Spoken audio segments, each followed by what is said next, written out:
حضرتك على قانون النواب الجديد كحزب؟ أولا القانون لا يحقق طموحات الأحزاب السياسية في تقويتها وبناء حياة حزبية سليمة طبقا للدستور.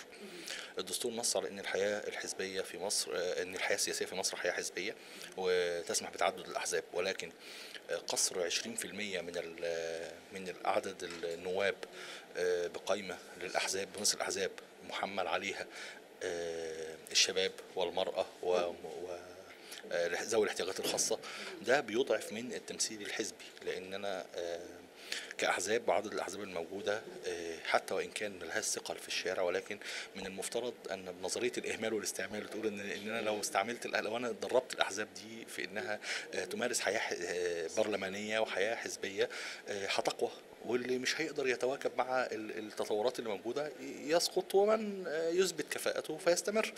ولكن نسبه 20% تحقق ايه؟ محمل عليها جميع الكوتات اللي موجوده. ليه؟ انا هتسيب لي في الحياه الحزبيه لما لو انا لو قلت واحد عن كل كوته موجوده، انت خليت تمثيل الاحزاب فيها 12 13%. ازاي؟ يعني ازاي هعمل حكومه او هيستطيع بعد مثلا برلمانين ثلاثه ان انا اقول ان عندي حزب قوي قدر ينجح في الفردي؟ ازاي وانت بتقول لي قائمتك او القائمه المغلقه بتاعتك انت شغال فيها محمل عليها فلان وفلان وفلان وفلان؟ انت بتجبرني على ده ان انا ابحث، حتى افرض ما عنديش في الحزب بتاعي احد متحدي الاعاقه. للاسف القانون الحالي لم يخضع للدراسه الجيده، ولم يتم عرضه على حوار مجتمعي كافي. زائد انه على ما يبدو ان مشاركه الاحزاب والتيارات السياسيه المختلفه في مصر على ما يبدو غائبه. المركز القومي عمل دراسه جيده جدا، يعني حتى اغنانا عن ان احنا نجتهد ونعلق على القانون. الاخ اللي عمل الدراسه دي راجل يستحق الإشادة والتقدير بحق. من النص الأول للقانون، يعني من نص المادة 1 من القانون بتصدمي على طول إنه لا يوجد في أي نظام ديمقراطي ما يبيح أو ما يعطي الحق للسلطة التنفيذية في إنها تعين أعضاء بالبرلمان، وكأن كما قال البعض بحق إن المطلوب مراقبته هو من يتولى تعيين من يراقبه.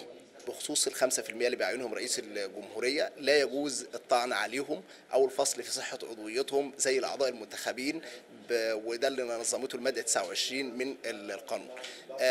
القانون لم ينظم الطعن على صحة عضوية الأعضاء المعينين من رئيس الجمهورية وكأنهم محصنين من الرقابة القضائية.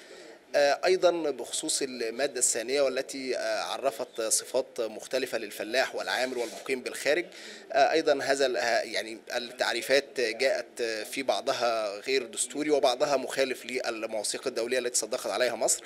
مثلا اشترطت في صفة الفلاح أن لا يمتلك هو وزوجته وأولاده القُصّر أكثر من 10 أفدنة أو يستأجر أكثر من 10 أفدنة.